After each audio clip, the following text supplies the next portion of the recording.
Excellent Père de grâce, nous te remercions pour le souffle de vie. Nous te remercions pour nous avoir accordé la grâce d'être présents ici aujourd'hui.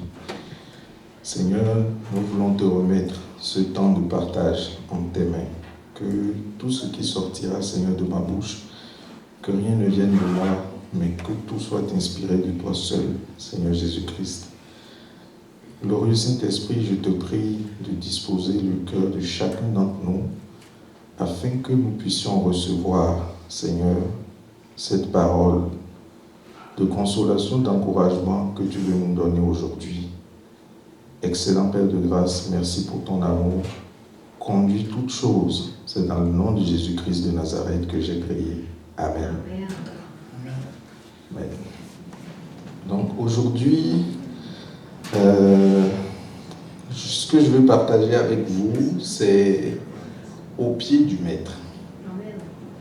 Et je trouve que le chant Un souffle nouveau là, en parle un peu de ce que je veux partager avec vous aujourd'hui. Vous voyez le couplet qui dit par exemple: Père, je n'ai qu'un désir, être près de toi et sentir tes bras. Père, tu as envoyé ton Fils bien-aimé pour quiconque croit.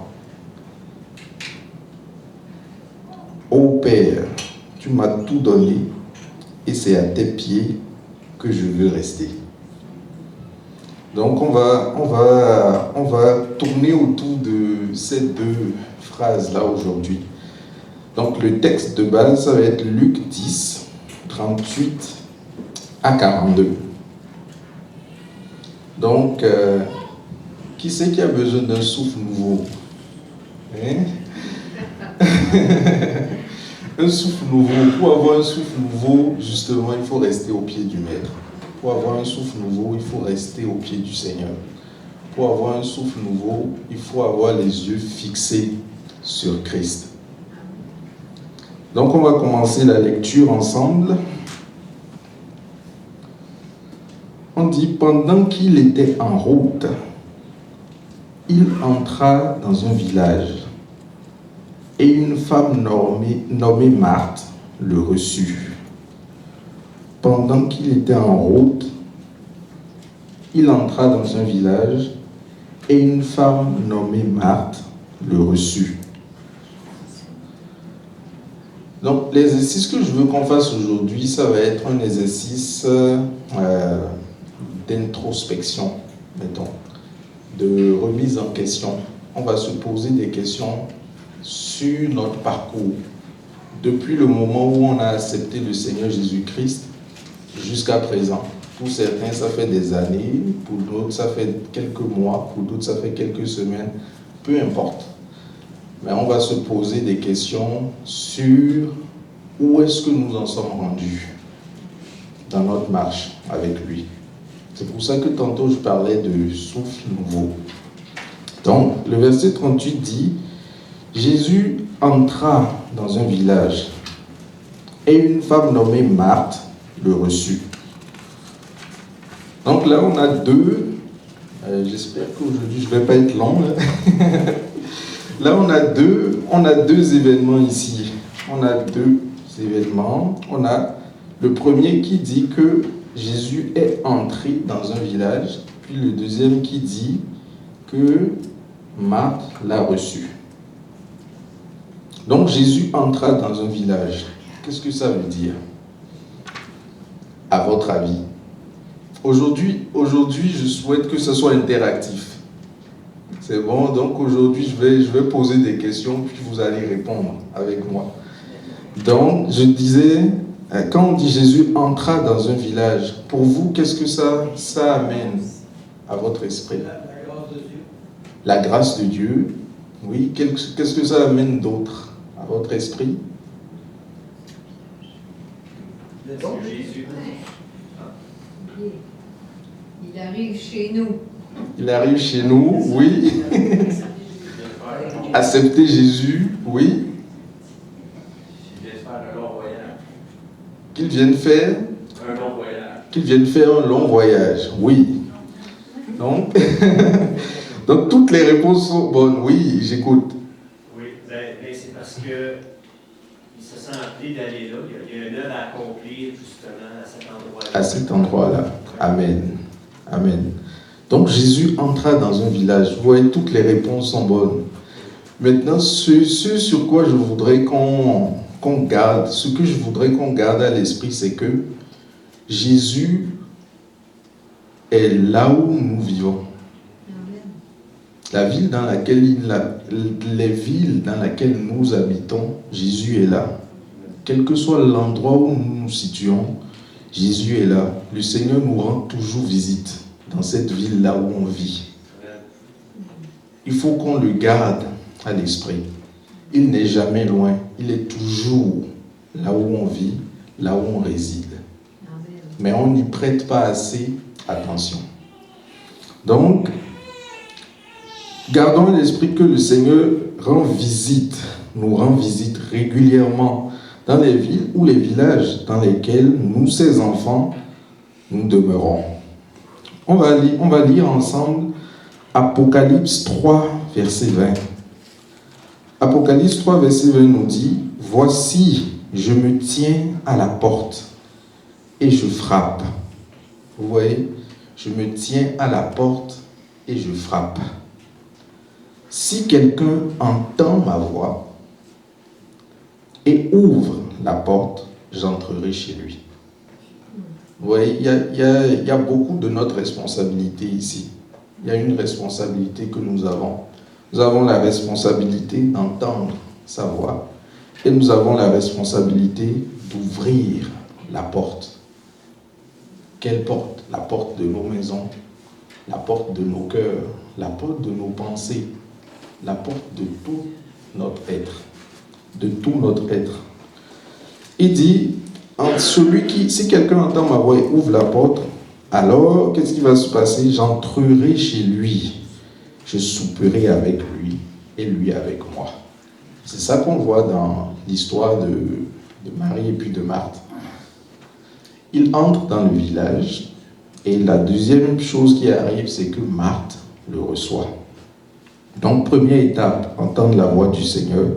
Deuxième étape, ouvrir la porte de nos maisons, la porte de nos cœurs, la porte de tout notre être. Troisième étape, le Seigneur entre. Et avec la personne qui le reçoit, il soupe. Il soupe. Ça, c'est un mot intéressant, hein? Souper. Un souper avec le Seigneur Jésus-Christ. Est-ce qu'on peut prendre le temps je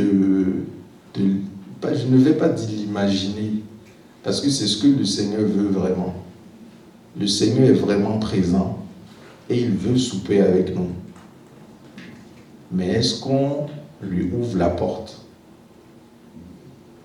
Ou, oui, on lui ouvre la porte, mais est-ce qu'on prend le temps de souper avec lui? Parce qu'on peut être on peut habiter dans une même maison que quelqu'un, puis ne pas souper avec la personne, ou ne pas dîner avec la personne parce qu'on est trop occupé. Exemple, que je parte le matin très tôt, puis que je revienne le soir après que tout le monde dort déjà. Je ne soupe avec personne, mais pourtant on habite dans la même maison. Donc, est-ce qu'on prend le temps de souper avec le Seigneur? Donc, on va revenir à notre texte du jour. Le deuxième point, c'est que Marthe, on dit ici que Marthe reçut. Marthe le reçut. Deuxième événement. Qu'est-ce que ça veut dire? À votre avis, quand on dit Marthe le reçut, à votre avis, qu'est-ce que ça veut dire? Avec joie? Accueillir, oui. Accueillir? Oui, accueillir. Elle le reçoit chez elle. Elle le reçoit chez elle, oui. Et qu'est-ce que ça implique quand on dit qu'on reçoit quelqu'un? L'accepter, oui. Mais qu'est-ce que ça implique quand on dit je reçois quelqu'un chez moi? On veut savoir qu'est-ce qu'il veut nous dire aussi. On veut savoir qu'est-ce qu'il veut nous dire, oui.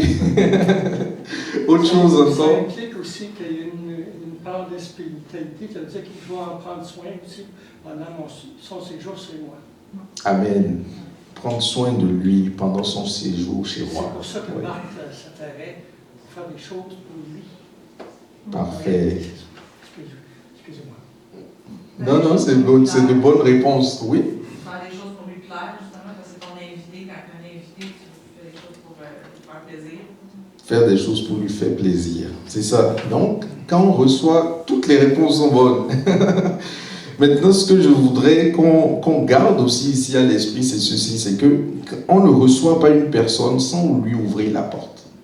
C'est sûr que la première des choses qu'on fait, c'est lui ouvrir la porte, puis le laisser entrer dans notre univers. Parce que quand on dit « je le reçois chez moi à la maison, c'est notre univers. La maison, c'est un peu comme, je ne sais pas comment je vais dire, là, c'est l'extérieur, c'est public, tout est public, mais quand on arrive à la maison c'est privé.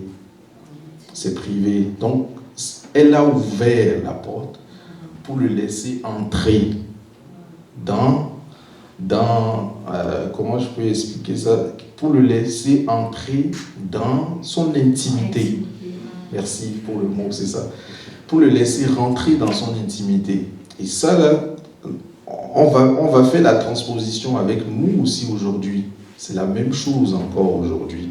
Parce que la parole du Seigneur dans Apocalypse 3, verset 20 n'a pas changé. Elle est encore là aujourd'hui. Le Seigneur frappe toujours à la porte. Donc, le laisser entrer dans notre intimité, de laisser entrer dans notre vie privée. Avec le Seigneur, nous ne pouvons pas dire qu'on a une vie avec le Seigneur et puis qu'on a une vie privée.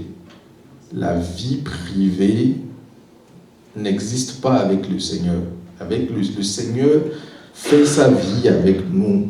Nous avons hérité de sa vie après son sacrifice à la croix. Donc le Seigneur fait sa vie est avec nous. Donc lui et nous devons être jumelés. Lui et nous devons fusionner. Donc le laisser rentrer dans notre privé. Maintenant, le verset 40. Le verset 39, nous allons le sauter. On y reviendra plus tard. On va aller au verset 40. On dit, Marthe, qui s'affairait à beaucoup de tâches, survint et dit. Marthe, qui s'affairait à beaucoup de tâches, survint et dit, Seigneur, tu ne te soucies pas de ce que ma sœur me laisse faire le travail toute seule. On va s'arrêter là. Même cette phrase, on va la couper en deux. Donc, dites-moi, quand vous recevez des gens à la maison, qu'est-ce que vous faites généralement quand vous savez que vous avez des invités qui viennent? Faire le ménage. Bonne réponse, faire le ménage. Prépare la table. Pardon? Prépare la table. Préparer la table, oui. Faire le ménage, préparer la table, oui. Faire du manger pour les recevoir. Faire du manger pour les recevoir, oui. J'écoute. Citez tout ce qui vous vient à l'esprit, tout ce que vous faites lorsque vous voulez recevoir quelqu'un. Souhaiter la bienvenue. Lui souhaiter la bienvenue, oui. Installer le système de son. Installer le système de son. C'est bonne réponse aussi. Oui, installer un système de son pour qu'il y ait de la musique, parce qu'on veut que l'ambiance soit joyeuse, on veut que l'ambiance soit accueillante, on veut que l'ambiance soit, comment je vais dire ça, soit chaleureuse. Oui. Il y a des fois qu'on veut être à notre meilleur. On veut être à notre meilleur. Ouais, on ne veut pas laisser voir les côtés sombres. On veut être à notre meilleur, on ne veut pas laisser voir les côtés sombres. Oui, c'est ça. Ça, c'est le point sur lequel je voudrais aussi qu'on se concentre aujourd'hui. On ne veut pas laisser voir les côtés sombres, on veut être à notre meilleur. Et pour ça, on met beaucoup d'énergie. Même dans la préparation des repas, on va courir aller faire l'épicerie, on va revenir, on va nettoyer les légumes, on va les couper. On fait tout pour être minutieux dans tout ce qu'on fait, pour que quand on vienne nous voir, pour que les gens qu'on accueille, justement, ne voient pas toutes ces imperfections-là qu'on a à la maison. Surtout quand c'est des invités de marque. Quand c'est de la famille, des fois, c'est moins c'est moins contraignant, là, c'est moins... on prend moins de... Je ne sais pas comment je vais dire, moins de soins, c'est ça, moins de soins. Mais quand c'est une personne de marque, quand c'est un invité de marque, on met beaucoup d'énergie. Et c'est ça ici qu'on voit avec... on voit ici avec Marthe plutôt. Dans certaines versions, on dit occupé à divers soins domestiques. Dans une autre version, on dit affairé à beaucoup de tâches relatives au service. Donc, par rapport à nous aujourd'hui, est-ce que dans nos vies aussi, c'est pour ça que je disais, faisons le point, depuis qu'on a accepté Jésus jusqu'à présent, est-ce que aujourd'hui aussi, nous ne mettons pas de l'énergie dans beaucoup de choses, des défis à relever, des projets que nous avons à cœur, que nous voulons mettre en exécution, que nous voulons accomplir, des difficultés que nous vivons, des épreuves que nous vivons. Donc, tout ce qu'il fallait, elle faisait tout ce qu'il fallait pour bien recevoir Jésus. Et ici, j'ai écrit, c'est quand même Jésus. Donc, on imagine un peu, si vous devriez recevoir Jésus à la maison, vous devrez cuisiner, le recevoir comme un invité. Qu'est-ce que vous feriez? Vous voyez un peu, qu'est-ce que vous feriez si vous devez recevoir Jésus? C'est vrai, là, c'est bien beau, on va dire que oui, Marthe faisait beaucoup de choses, mais je ne crois pas qu'on serait si différent. Je ne crois pas qu'on serait si différent si on devait recevoir aussi Jésus à la maison. Donc, comment réagirons-nous si nous aussi, on devait recevoir Jésus pour un souper ou un dîner aujourd'hui? Si après le culte, on devait recevoir Jésus à dîner, qu'est-ce qu'on ferait? Comment réagirons-nous? Est-ce qu'on serait venu au culte? Est-ce qu'on serait venu au culte? Ça aussi, c'est une question. Est-ce qu'on serait venu au culte si on devait recevoir Jésus aujourd'hui à dîner? Ben non. Oui, mais non. C'est ça. Vous voyez, c'est toutes des questions. Je voudrais qu'on se pose. Qu'est-ce qu'on ferait si nous aussi on était à la place de Marthe? Est-ce qu'on serait réellement différent de Marthe? Est-ce qu'on aurait réellement fait comme Marie? J'aimerais être comme Marie. C'est ça, on aimerait faire comme Marie, mais est-ce qu'on l'aurait fait si on s'était retrouvé face à la situation présentement? Donc, voici, nous avons reçu Jésus. Ça fait peut-être des années, des mois, comme je disais tantôt, des semaines pour d'autres. Mais comment va notre vie présentement après avoir reçu Jésus?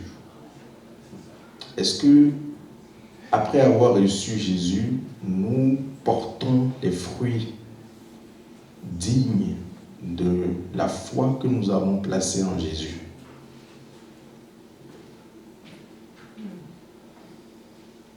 Est-ce que nous portons ces fruits-là? Oui, c'est toutes des questions. Aujourd'hui, là, ça ne va pas être... Aujourd'hui, c'est juste des questions auxquelles chacun va prendre le temps de répondre. Oui, parce que la fin de l'année arrive. Il faut faire un bilan afin de bien se positionner pour la nouvelle année. Il faut faire un bilan. Il faut faire un bilan.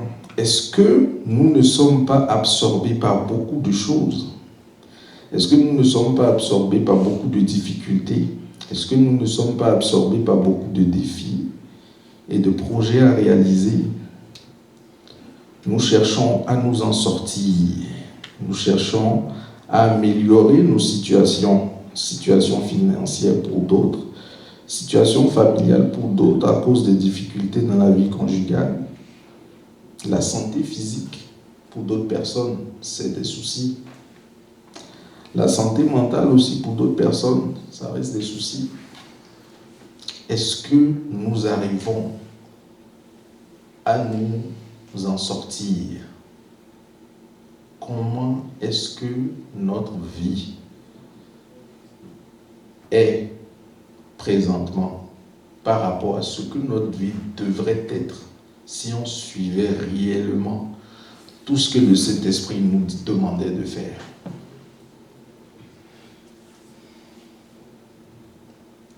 Ça, c'est la question que je pose aujourd'hui. Pas à moi, pas à vous seul, à moi aussi, je me pose ces questions-là. Je suis tout aussi inclus dans ces questions-là que je suis en train de poser aujourd'hui. Qu'est-ce que nous avons fait de notre acceptation de Christ dans nos vies? Quand on voit notre vie, est-ce qu'on peut témoigner? Vous voyez, là, Claudette a parlé tantôt d'être des témoins de Christ. D'être des témoins de Christ, ce n'est pas juste aller annoncer l'évangile. Ça commence par nous-mêmes. Est-ce que quand on nous voit, est-ce qu'on peut témoigner que oui, celui-là, sa vie ressemble à celle de Christ? Est-ce que sa vie ressemble à celle de Christ?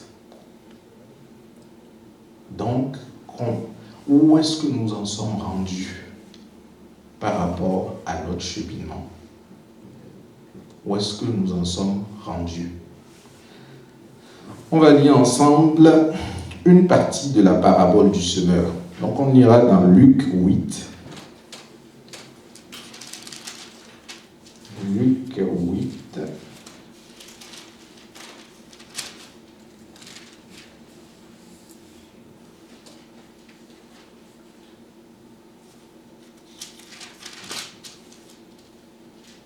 Luc 8. Un instant.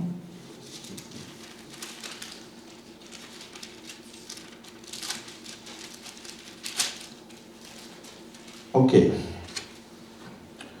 On va commencer à partir du verset 4. Mais les versets sur lesquels on va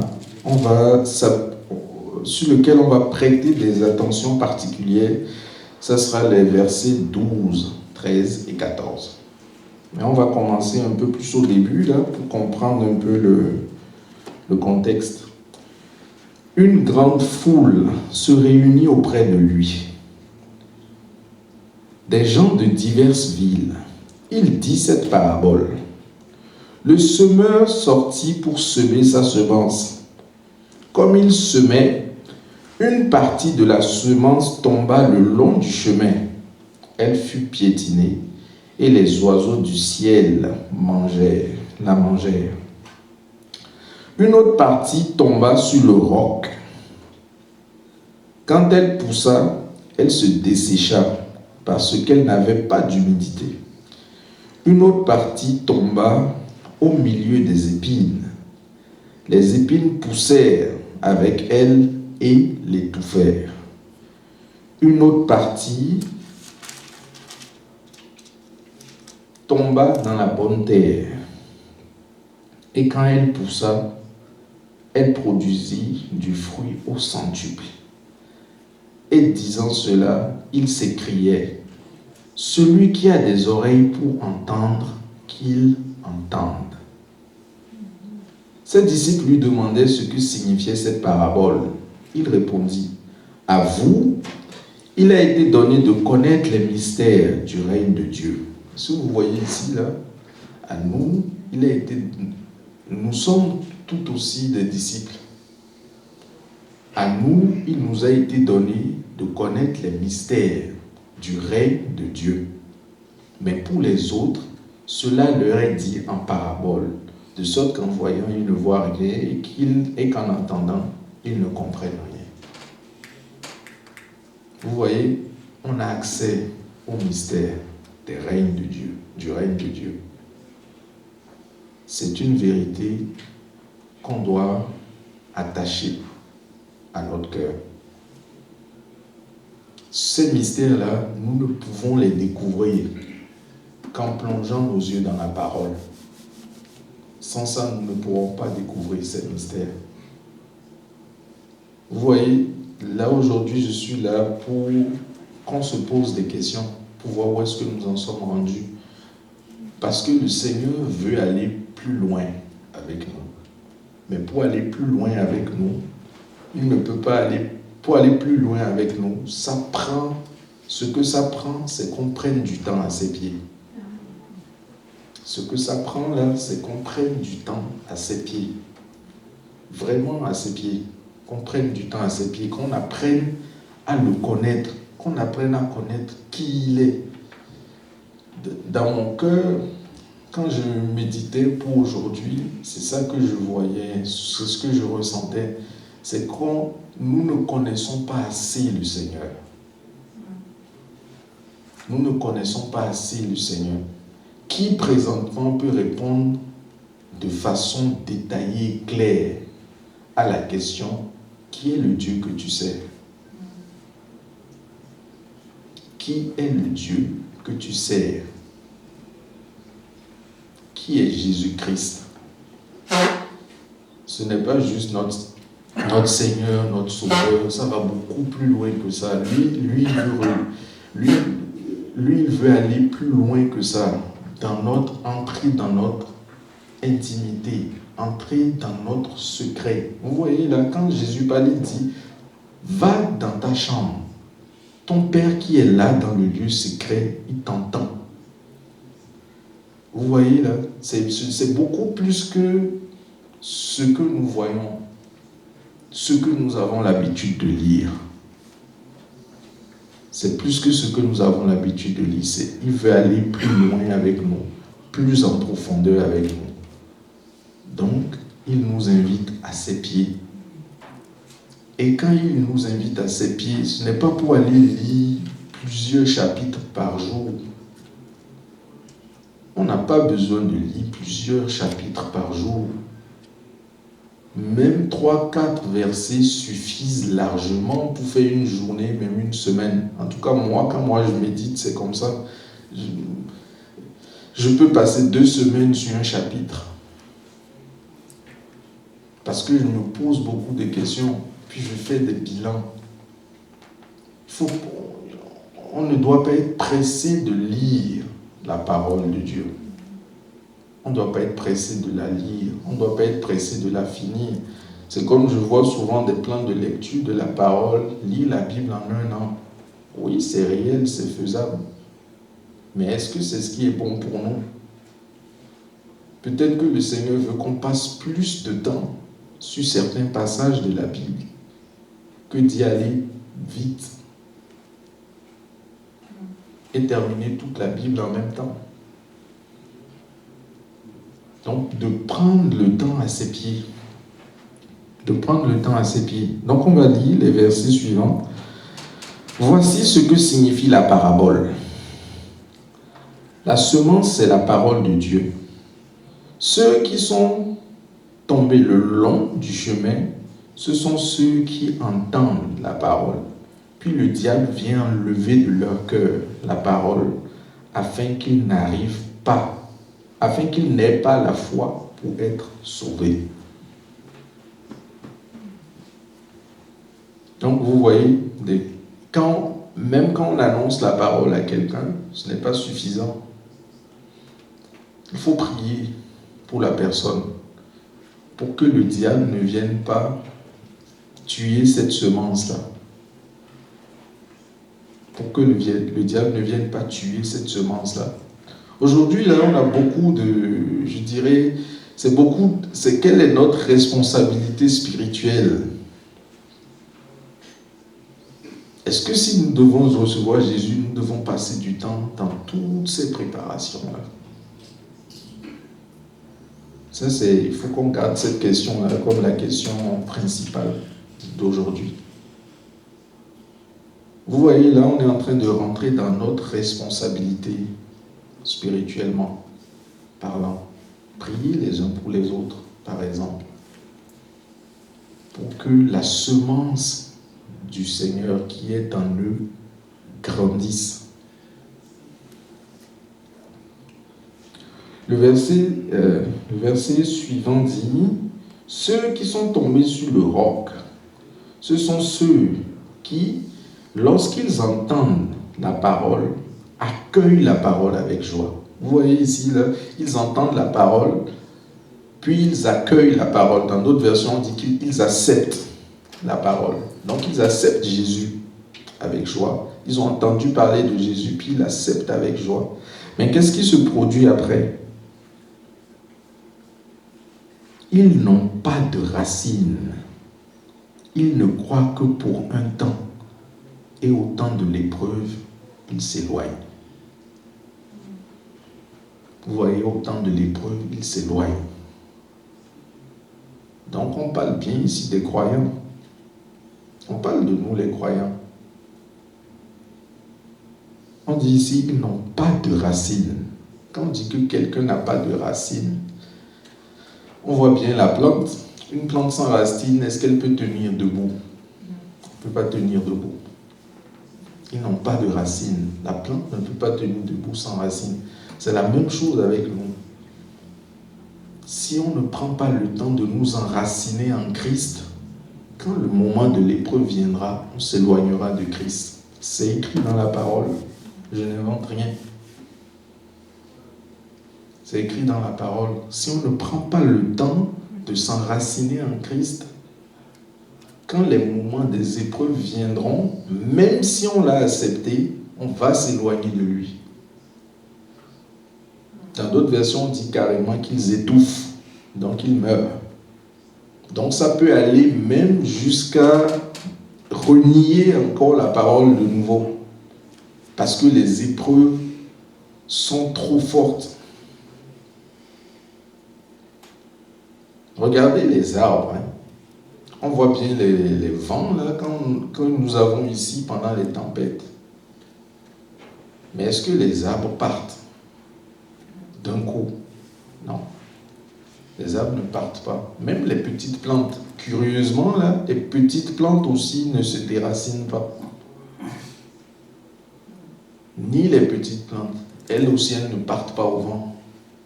Pourquoi? Parce qu'elles ont des racines.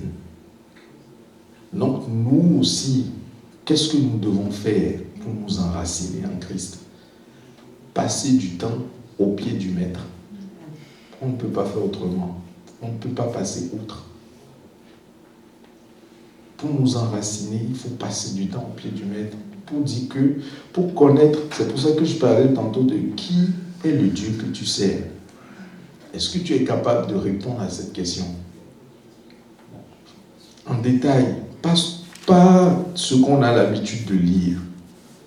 En détail, parce que tu as une relation personnelle avec lui. En détail, parce que tu sais tu sais comment tu traverses les défis, les épreuves que tu vis avec lui. C'est ça, s'enraciner, passer du temps au pied du Maître. Au pied du Maître. Donc, le bilan encore, quand on fait ce bilan-là, il faut prendre le temps de le faire, ce bilan-là. Où est-ce que je suis rendu dans ma marche avec le Christ, depuis que je l'ai accepté jusqu'à présent? Depuis que je l'ai accepté jusqu'à présent. Le prochain verset dit: ils n'ont pas de racines, ils ne croient que pour un temps, et au temps de l'épreuve, ils s'éloignent. Ceux qui sont tombés parmi les épines, ce sont ceux qui, après avoir entendu, sont étouffés en cours de route. Par quoi? Par les inquiétudes. Par les inquiétudes, dans d'autres versions, on dit par les soucis, par les problèmes, oui, par les soucis de la vie. C'est ça, par les soucis de la vie. Et on passe encore à une autre étape, on dit après par les richesses. Par les richesses, il y a certains qui sont à la recherche effrénée de gains, à la recherche effrénée de l'argent. Le Seigneur l'a bien dit aussi dans sa parole, que l'argent est la racine de tous les maux. Il n'est pas en train de dire de ne pas en chercher ou de ne pas travailler pour ne pas gagner de l'argent. Ce n'est pas ça qu'il dit. Mais il faut faire attention à l'excès. À chercher quelque chose avec excès. La seule chose que nous devons chercher avec excès, sans mesure, c'est le Seigneur. Oui. C'est lui que nous devons chercher avec hargne, avec beaucoup d'énergie. Parce qu'en lui, quand les difficultés viendront, il n'y a pas de difficultés qui vont pouvoir, oui, ça va peut-être nous ébranler, mais ça ne peut pas nous déraciner. On va rester debout. Ça peut nous secouer. Quand le vent souffle, on voit bien comment les feuilles des arbres sont secouées, tout ça. Mais l'arbre reste debout. Il ne bouge pas. Il ne bouge pas, il reste debout. Et c'est ça avec nous aussi. Pour rester debout, nous devons nous enraciner dans le Seigneur. Donc, les soucis de la vie, les inquiétudes, les richesses et les plaisirs de la vie les étouffent. Et on dit quoi? Ils ne donnent pas de fruits mûrs. Vous voyez là, la maturité ici, ça n'a rien à voir avec l'âge. La maturité n'a rien à voir avec l'âge. La maturité, là, c'est le Christ. Où en es-tu dans ta relation avec le Christ? Oui. C'est pour ça que des fois, on va voir des jeunes qui sont beaucoup plus sages que certains adultes. Parce qu'ils passent plus de temps dans la présence du Seigneur. Et vice-versa. On va aussi voir des adultes qui sont beaucoup plus sages que d'autres adultes, ou des adultes qui sont beaucoup plus sages que des jeunes. Bien évidemment, parce qu'ils passent beaucoup du temps. Passer du temps dans la présence du Seigneur, ça rend intelligent. Oui, ça rend smart, comme on peut le dire. Oui, ça rend intelligent, ça rend smart. Oui, ça rend vraiment intelligent passer du temps dans la présence du Seigneur. Parce que tu ne réagis plus comme tout le monde va réagir. Là où on s'attend à ce que tu réagisses d'une certaine manière, tu réagis autrement. Et ça déstabilise la personne qui est en face. Et quand elle commence à parler, elle va dire des choses qu'il ne fallait pas dire. Mais toi, tu as accès à la vérité. Ça m'est arrivé cette semaine avec mon frigo qui a lâché, puis que j'ai appelé le service à la clientèle là-bas. Puis au départ, j'étais très fâché parce qu'ils ont été quand même malhonnêtes. Ils m'ont vendu quelque chose qui n'était pas fonctionnel. Donc j'étais très fâché.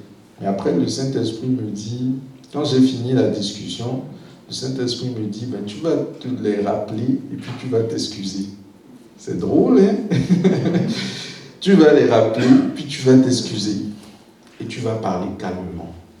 Parce que même si tu es fâché, même si tu es en colère, quelle que soit la manière dont tu es en colère ou déçu par rapport à quelque chose, tu dois parler avec calme. Donc je les ai rappelés et j'ai commencé à... Je me suis excusé, même si je n'avais pas envie, mais bon, je dois obéir.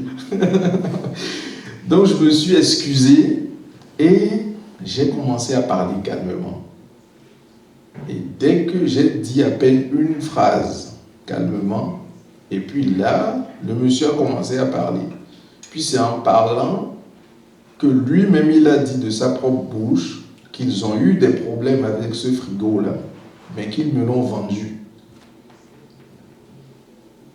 Mais moi, je n'avais pas acheté ça parce que je savais qu'il était dysfonctionnel. Moi, je l'avais acheté parce qu'ils m'ont dit qu'il y a juste des défauts esthétiques, mais il est fonctionnel. Vous voyez un peu, c'est ce qu'ils m'ont dit. Mais là, voilà ce que le directeur du service après-vente lui dit. Donc, ça veut dire qu'il savait que ce n'était pas une machine fonctionnelle, mais ils me l'ont vendu pareil. Mais si je n'avais pas écouté le Saint-Esprit pour demander pardon, pour aller écouter calmement, je n'aurais pas eu accès à cette information. Parce qu'il me fallait cette information-là pour qu'ils puissent me rembourser le frigo. Il fallait que ça sorte de leur bouche, qu'ils savaient qu'ils avaient eu des problèmes avec ce frigo. Sinon, je ne serais pas remboursé. Ça aurait été ma faute. Et j'aurais raté ça parce que je me suis fâché et puis je n'ai pas voulu rappeler. Donc, c'est ça que je disais, que ça rend intelligent. Souvent, là, si on doit réagir avec nos émotions, on fait des choses qui ne sont pas intéressantes. On fait des choses qui ne vont pas nous avantager et qui vont donner l'avantage à l'ennemi sur nous. Oui. Parce que si je n'avais pas rappelé, j'allais continuer à être en colère, continuer à ruminer de la colère, puis tout ça. Ouais, ils m'ont remboursé, ils n'ont pas voulu me redonner les fonds pour que j'aille ailleurs. Ils veulent que je rachète dans leur magasin, comme tout bon magasin. Là. Je pense que c'est leur politique. Mais au moins, je peux rentrer en possession des fonds puis acheter autre chose dans le même magasin. C'est pas grave, mais au moins je rentre en possession de mes fonds. Vous voyez, donc des fois on rate, on peut rater justement une délivrance que le Seigneur veut nous faire parce qu'on se met en colère ou parce qu'on ne prend pas le temps de discerner, comme il l'a dit dans Apocalypse 3 verset 20. Je frappe à la porte. Celui qui entend, si quelqu'un entend ma voix, donc il faut discerner sa voix. Si quelqu'un entend ma voix et ouvre la porte, j'entrerai, je souperai avec lui. Quand on soupe avec quelqu'un, on discute avec la personne. Quand on veut souper quand on soupe avec quelqu'un, on ne le fait pas à la va-vite. On ne le fait pas de manière pressée ou précipitée. On prend le temps qu'il faut pour souper avec la personne, pour parler avec la personne, pour écouter la personne, pour échanger avec la personne. Oui, je rends grâce à Dieu de m'avoir permis d'échanger avec lui tout de suite après. Tout de suite après, parce que j'aurais pu dire non Seigneur, je n'appelle pas pour m'excuser, parce que je n'ai pas tort. Mais des fois, même si on a tort puis qu'on s'excuse, là, ça déstabilise beaucoup. Ça déstabilise beaucoup l'ennemi. Parce que là, la personne ne sait plus quoi faire. Puisque tu n'as pas réagi comme il espérait. Je suis sûr qu'il n'espérait pas, il ne s'attendait pas à ce que j'appelle pour m'excuser. Parce qu'ils savent qu'ils sont en tort. Donc, je suis sûr qu'ils ne s'attendaient pas à ça. Mais quand je l'ai fait, moi j'ai pu avoir l'information qui peut les mettre dans le trouble s'ils ne me remboursent pas. Vous voyez donc, où est-ce que nous sommes rendus avec le Seigneur? Ça c'est la grosse question. Comment est-ce que nous sommes enracinés véritablement? Est-ce que nous sommes enracinés véritablement? Est-ce que, quand les épreuves arrivent, est-ce qu'on s'éloigne du Seigneur? C'est toutes des questions à se poser. Si on répond oui, alors il faut retourner voir le Seigneur pour lui dire « aide-moi ». Il faut avoir cette humilité-là pour lui dire « aide-moi, aide-moi ». Donc je disais ici, j'ai écrit ici, des fois on a toutes nos pensées tellement concentrées sur nos défis, toutes nos pensées tellement concentrées sur nos difficultés que nous pensons que nous sommes seuls. Ça aussi, c'est quelque chose à noter ici. Vous voyez là, Marthe s'est plainte au Seigneur et dit, mais elle me laisse toute seule. Des fois, on pense qu'on est tout seul face à tout ça. Puis, ça bouillonne dans notre cerveau, ça bouillonne dans nos pensées. On n'est plus calme, on est troublé, on est inquiet. Ça bouillonne. Donc, des fois, nous pensons même que nous sommes seuls. Et on commence à se plaindre. Comme Marthe a fait, on commence à se plaindre. Là, on fait le lien avec la deuxième partie du verset 40, où Marthe se plaint de sa sœur et mentionne que cette dernière l'a laissée seule. Vous voyez? Et elle a même le courage de dire à Jésus, « Cela ne te fait rien, Seigneur. Cela ne te fait-il rien, Seigneur, que ma sœur me laisse toute seule ?» Vous voyez là comment Vous voyez un peu avant de parler comme ça à un invité de marque, c'est que tu es proche de la personne. Et c'est ce que le Seigneur veut aussi avec nous aujourd'hui, être proche de nous. Si on veut être résilient, ça prend la proximité avec le Seigneur. Ça prend la proximité avec le Seigneur. Ça prend d'être au pied du Seigneur. Sans ça, on ne peut être résilient. Quand on a vu l'exemple de Joseph la dernière fois, mais c'était bien écrit dans la parole que Joseph persévérait dans sa relation avec le Seigneur. Sans ça, il ne pourrait pas supporter une seule chose de tout ce qu'on lui a fait. Même avec Potiphar, avec la femme de Potiphar, il dit, est-ce que je pécherai contre mon Dieu? Je ne peux pas pécher contre mon Dieu. Vous voyez? Donc là encore, c'est sa relation avec le Seigneur. Il est très attaché à sa relation avec le Seigneur. Il ne veut pas que quelque chose entache cette relation-là. Vous voyez? Donc, pour être résilient, ça prend la proximité avec le Seigneur. Pour être résilient, ça prend d'être au pied du Seigneur. C'est ça, les épreuves. Quand les épreuves arrivent, on s'éloigne. Pourquoi? Parce qu'on ne sait pas qui Dieu est, tout simplement. Si on savait qui Dieu était, là, on ne s'éloignerait pas de lui. On affronterait les épreuves, même si elles sont difficiles. Il n'y a rien de facile sur cette terre. Il n'y a rien de facile, il n'y a rien de simple, il n'y a rien de, comment je vais dire ça là, de tout fait. On construit, on bâtit. Chaque chose qu'on fait, ça se bâtit.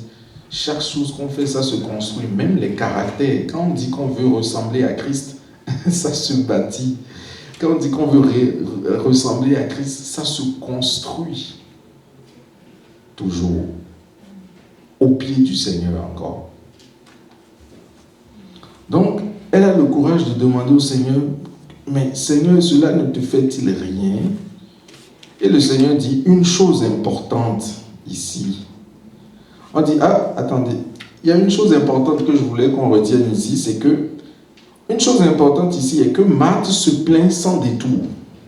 Elle dit clairement ce qu'elle a sur le cœur au Seigneur. Et nous devons prendre exemple sur ça. Nous aussi, là, quand ça ne va pas, on doit aller vers le Seigneur et puis lui dire sans détour. Le Seigneur n'est pas frustré par ça. Est-ce que dans la suite, vous avez vu que le Seigneur s'est fâché? Non. Le Seigneur n'est pas frustré par ça. Oh oui, quand ça ne va pas, on peut aller dans la chambre et puis on crie, on fait tout ce qu'on veut là devant le Seigneur. On lui dit avec les larmes, avec des cris, avec tout ce qu'on veut. Non, le Seigneur ne le considère pas comme un manque de respect. Non. Le Seigneur le reçoit avec amour. Vous voyez comment le Seigneur réagit avec Marthe. Le Seigneur l'a reçu avec amour. Donc, il n'y a pas à faire semblant ou à tourner autour du pot. Il faut dire sincèrement et clairement au Seigneur ce qu'on a sur le cœur. Quand ça ne va pas, c'est ça aussi être au pied du Seigneur. C'est aller lui dire tout ce qu'on a sur le cœur. Tout ce qui ne va pas, tout ce qui nous fait pleurer, tout ce qui nous attriste, tout ce qui nous déboussole, tout ce qui nous fait perdre de vue l'objectif, l'essentiel. Il faut retourner voir le Seigneur. C'est ça aussi être au pied du Seigneur. Donc, nous plaignons souvent et nous reprochons même des choses à Dieu des fois parce que nous nous battons de notre propre force. Nous nous battons avec notre propre sagesse. Et là, j'avais mis Jérémie 17, versets 5 à 6, mais je ne sais pas si on aura le temps de lire Jérémie.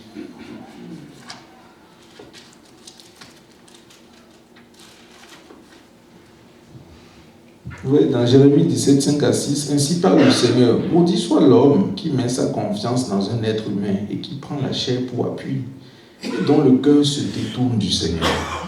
Vous voyez? Et dont le cœur se détourne du Seigneur. Oui, c'est pas que le Seigneur veut nous maudire, non. Mais c'est que quand on fait ça, quand on se détourne du Seigneur, quand on ne prend pas le temps de lui confier nos choses et qu'on veut se battre de nos propres forces, ben, les difficultés s'empirent. Parfois même on se demande si est-ce que ce n'est pas une malédiction qui s'abat sur nous. C'est pas parce que le Seigneur veut nous maudire. C'est juste parce qu'on ne prend pas le temps d'être à ses pieds. Moi-même inclus, je ne suis pas mieux. Comme la situation avec le réfrigérateur, là, si j'étais mieux, ben, j'allais réagir calmement tout de suite. Mais je n'ai pas réagi calmement, j'ai réagi avec beaucoup de colère. Parce que j'étais fâché, je me suis senti trahi, trompé. Mais on passe tous par là. On y passe tous. Il est comme un genévrier dans la plaine aride et ne voit pas le bonheur arriver. Il demeure dans les lieux brûlés du désert. Vous imaginez ça? Il demeure dans les lieux brûlés du désert. Il ne voit pas le bonheur arriver. C'est grave, hein, de ne pas pouvoir voir le bonheur arriver. Parce qu'on se concentre sur nos propres forces. Et puis, quand on continue, donc quand on procède ainsi, tout devient difficile et pesant au point où on a même l'impression qu'une malédiction s'abat sur nous. Et lorsqu'on prie, on demande même des fois au Seigneur, pourquoi telle personne ne fait pas d'effort? Des fois on prie comme ça. Pourquoi telle personne ne peut pas faire d'effort, Seigneur? Pourquoi telle personne ne peut pas venir m'aider, Seigneur? Des fois, on oriente nos prières dans ce sens. Mais est-ce que c'est ce que nous devrions faire? Est-ce que c'est ce que nous devrions faire? Est-ce que c'est ce que nous devions faire? Au lieu de se concentrer sur nous-mêmes et de faire une petite introspection. Voilà, la situation est arrivée, c'est une situation qui me fatigue. Mais pourquoi ne pas s'asseoir au pied du Seigneur et puis de vérifier tout ça avec le Seigneur? Bon, Seigneur, voilà la situation, voilà comment je me suis comporté. Comment est-ce que tu aurais voulu que je réagisse face à cette situation? La réponse est dans la parole. La réponse est dans la parole. Jésus a traité de tous les sujets. La réponse est dans la parole. Encore là, on doit être au pied du Seigneur. Donc, que veux-tu m'enseigner par rapport à la situation? Que dois-je faire par rapport à cette situation? Étudier la parole. Étudier les thèmes qu'il y a dans la parole par rapport. Vous voyez, ce que vous vivez là, c'est des thèmes qu'on peut retrouver dans la parole. Il faut aller les étudier pour voir comment le Seigneur nous demande de réagir par rapport à cela. Le verset 41 dit, le verset 41, 10. Verset 41 dit, le Seigneur lui répondit, Marthe, Marthe, tu t'inquiètes et tu t'agites pour beaucoup de choses. Marthe, Marthe, tu t'inquiètes, tu t'agites pour beaucoup de choses. Loïc, Loïc, tu t'inquiètes, tu t'agites pour beaucoup de choses. Tu t'inquiètes, tu t'agites pour beaucoup de choses. Vous voyez ici, nous constatons que même, vous voyez, quand on fait le lien avec la parabole qu'on a lue tantôt, même ceux qui ont entendu et qui de surcroît ont accepté le Seigneur Jésus, on dit dans la parole qu'ils ne produisent pas de fruits, ils ne produisent pas des fruits mûrs. Vous voyez, donc, encore là, au pied du Seigneur. Donc, à cause de tous les soucis, les épreuves de la vie, je ne reviendrai pas sur ça, mais c'est des choses qu'on a déjà vues tantôt. Donc, que devons-nous faire réellement? Le Seigneur répond ici, une seule chose est nécessaire. Marie a choisi la bonne part et elle ne lui sera pas retirée. Donc cette part-là, quelle est cette part-là que personne ne peut nous retirer? Vous voyez, quand on retourne dans le verset 39, que j'ai dit, sur lequel on reviendrait tantôt, Marie s'était assise aux pieds du Seigneur et écoutait sa parole. Imaginez un peu le schéma. Quand vous restez assis au pied de quelqu'un pour l'écouter, qu'est-ce que ça veut dire? Vous voyez, rester assis auprès de quelqu'un, c'est lui accorder toute notre attention. C'est écouter avec passion et amour tout ce qu'il nous dit. C'est communier avec lui, c'est se connecter à tout ce qu'il dit. C'est absorber, c'est intégrer, c'est inspirer tout ce qu'il dit. Nous revenons donc à la méditation de la parole. Plonger nos regards dans la parole quotidiennement. C'est une grande arme pour nous contre les ruses et les mensonges du diable. C'est avec elle que le Saint-Esprit nous embrase de son feu. C'est elle qui nous permet de voir qui nous sommes en Christ et d'avoir l'assurance de toutes les vérités que le Père dit à notre égard dans la parole. C'est bon? Donc c'est ça que je voulais partager avec vous aujourd'hui et on va terminer en lisant 2 Timothée 3, versets 16 et 17. 2 Timothée 3, on va le lire ensemble. 2 Timothée 3, 16 à 17.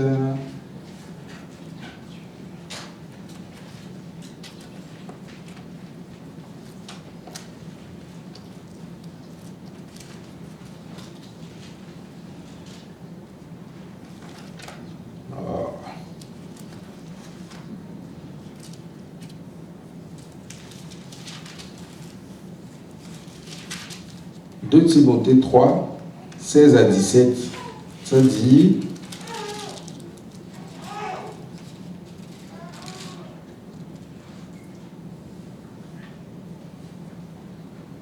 Toute écriture est inspirée de Dieu et utile pour enseigner, pour réfuter, pour redresser, pour éduquer dans la justice, afin que l'homme ou la femme de Dieu soit à la hauteur, parfaitement équipé pour toute œuvre bonne. »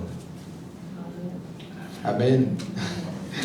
Et je voudrais aussi partager avec vous le psaume 121 pour nous encourager dans ce processus. Le psaume 121. Je lève les yeux vers les montagnes. D'où me viendra le secours? Vous voyez là, David se pose des questions. Il dit, d'où me viendra le secours? Le secours me vient du Seigneur qui a fait le ciel et la terre. Il ne te laissera pas vaciller sur tes jambes. Celui qui te garde ne sommeille pas. Vous voyez là, c'est beau là. Celui qui te garde ne sommeille pas. Ça veut dire qu'on peut dormir en paix. Il veille sur nous 24 heures sur 24. Non, il ne sommeille ni ne dort, celui qui garde Israël ou celui qui nous garde. Nous tous, chacun mettra son nom à la place d'Israël. C'est le Seigneur qui te garde. Le Seigneur est ton ombre à ta droite. Le jour, le soleil ne te frappera pas, ni la lune pendant la nuit. Le Seigneur te gardera de tout mal. Il gardera ta vie. Le Seigneur te gardera lorsque tu sortiras et lorsque tu rentreras, dès maintenant et pour toujours. Et pour toujours. C'est sur ça que je vais terminer. Donc on va prier ensemble. Excellent Père de grâce, nous voulons te demander de nous conduire dans ce processus, d'introspection, de remise en question de notre cheminement. Depuis que nous t'avons accepté jusqu'à présent, qu'est-ce que nous avons fait? Où est-ce que nous sommes rendus? Nous savons, Seigneur, que tu vas nous accompagner dans ce processus, afin que pour l'année 2024, nous soyons mieux positionnés et être en mesure d'affronter, Seigneur, les épreuves avec joie et avec puissance. C'est au nom de Jésus-Christ de Nazareth que j'ai prié. Amen. Amen.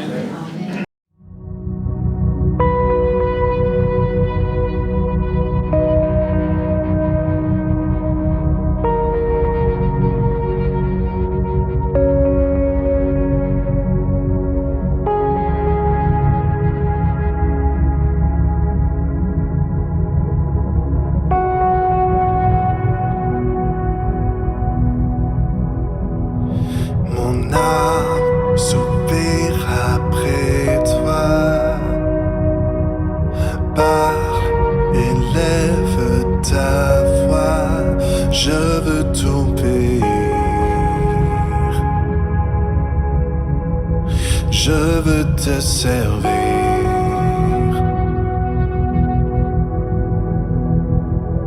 Enseigne-moi ton chemin. Prends ce qui me retient de te voir, Jésus. Je veux t'aimer plus,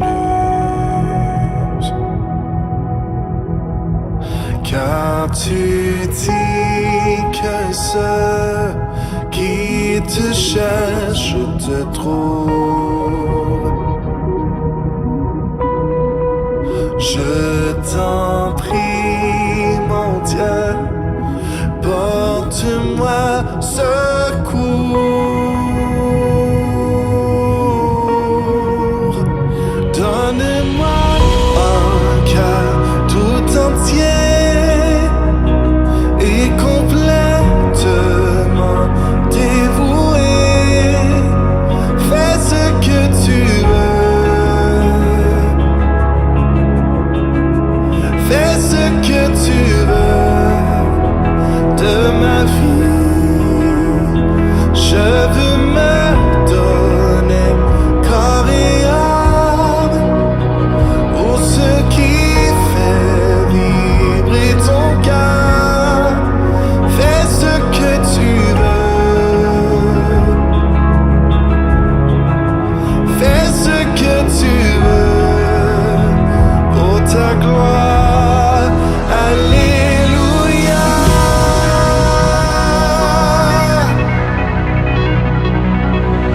Mon âme s'ouvre après toi. Agis, fais ton œuvre en moi, que la terre entière voit enfin la lumière.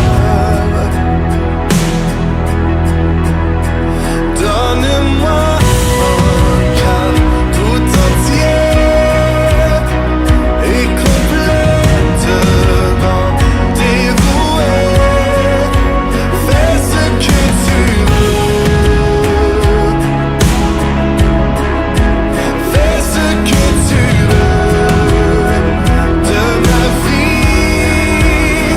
Je veux me donner corps et âme pour ce qui fait vibrer ton cœur. Fais ce que tu veux.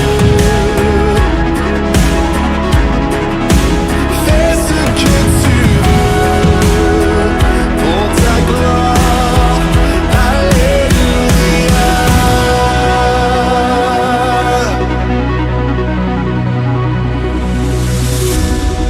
Ton amour est fort, il brise les chaînes et tes racines